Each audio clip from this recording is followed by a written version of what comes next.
This is Gary at Gary's Resolve. I'm going to share with you some of my ideas that I'm using right now to use my bike full time for short runs to and from the store, other than and in addition to my riding on trails, riding on the street, just getting around in general to go visit friends and things, but actually taking the place of my car in a lot of instances. And some of the advantages of that. I think you'll find it interesting.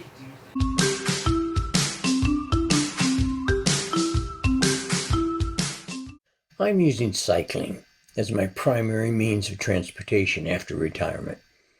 This is Gary's Resolve. If you've recently ditched your 9 to 5 for a slower, quieter life, you might look for ways to both save money and keep active. Have you thought about leaving the car at home and swapping 4 wheels for 2? Is it even possible to use a bicycle as your go-to means of transportation? Hi, I'm Gary. Welcome to my channel.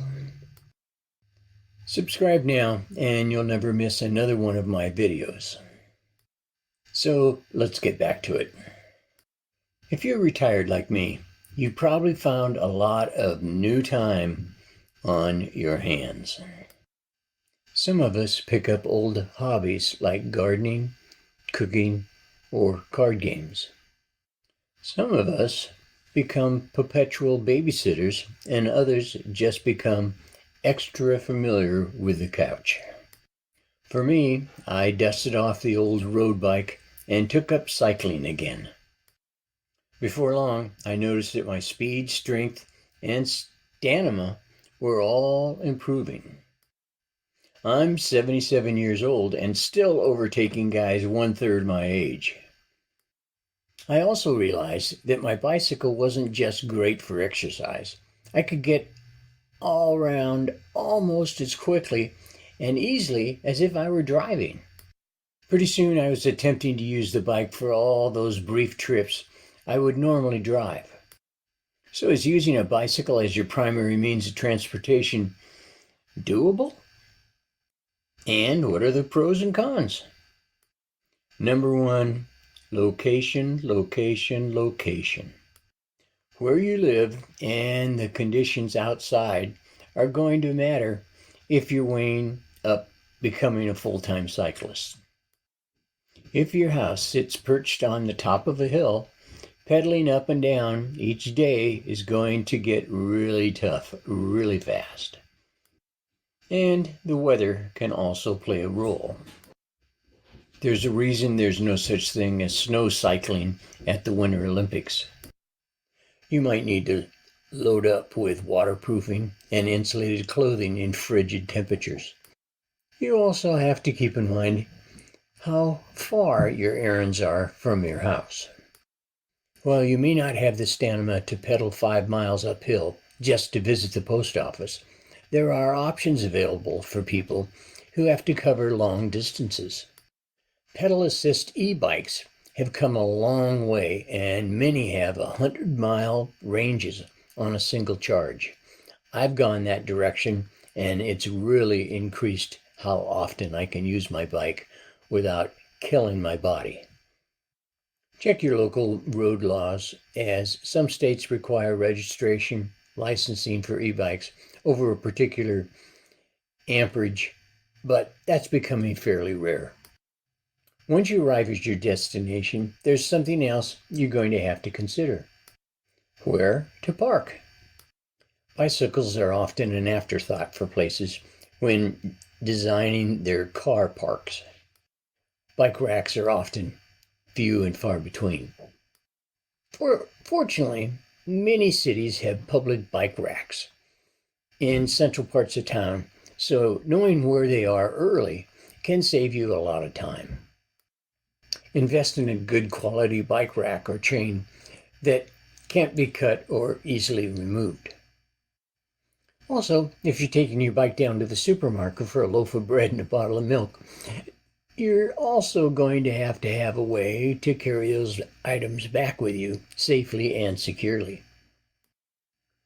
Does your bike have a parcel tray basket, storage compartments that can easily carry everything you need.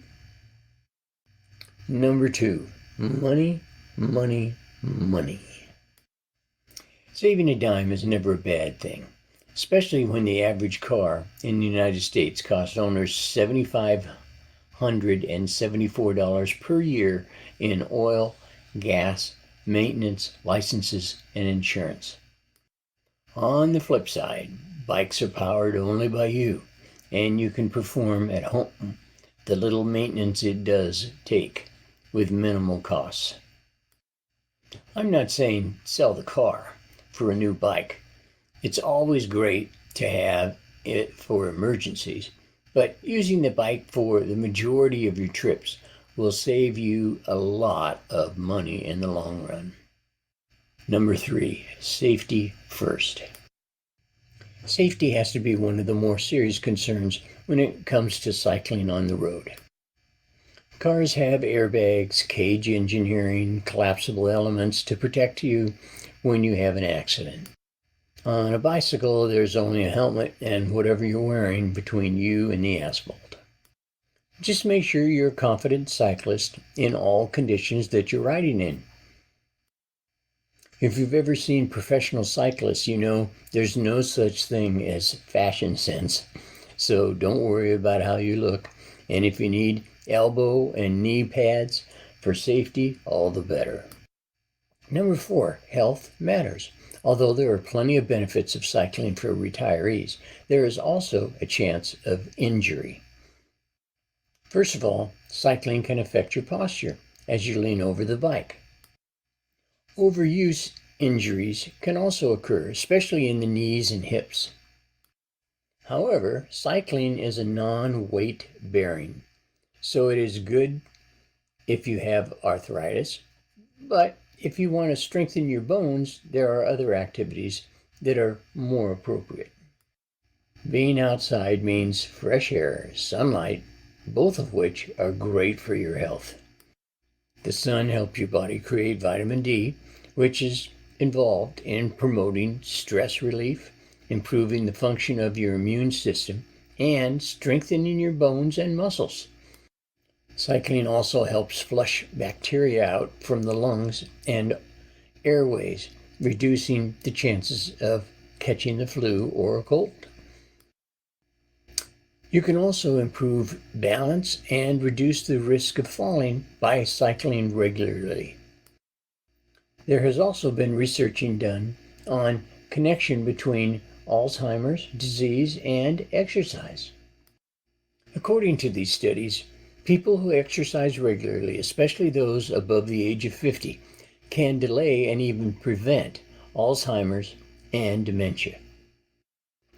That's about all the time we have in today's video. Using cycling as my primary means of transportation after retirement. My name's Gary, and I've decided cycling full-time is worth it for me. If you feel the same way or have discovered any more benefits that work for you, please let me know in the comments below. If you enjoy this video, please click the like button. And if you want more videos just like this, hit the subscribe and notification button below and you will never miss out. This has been Gary's Resolve. I'll see you next time. I would appreciate any comments or suggestions you have about this topic.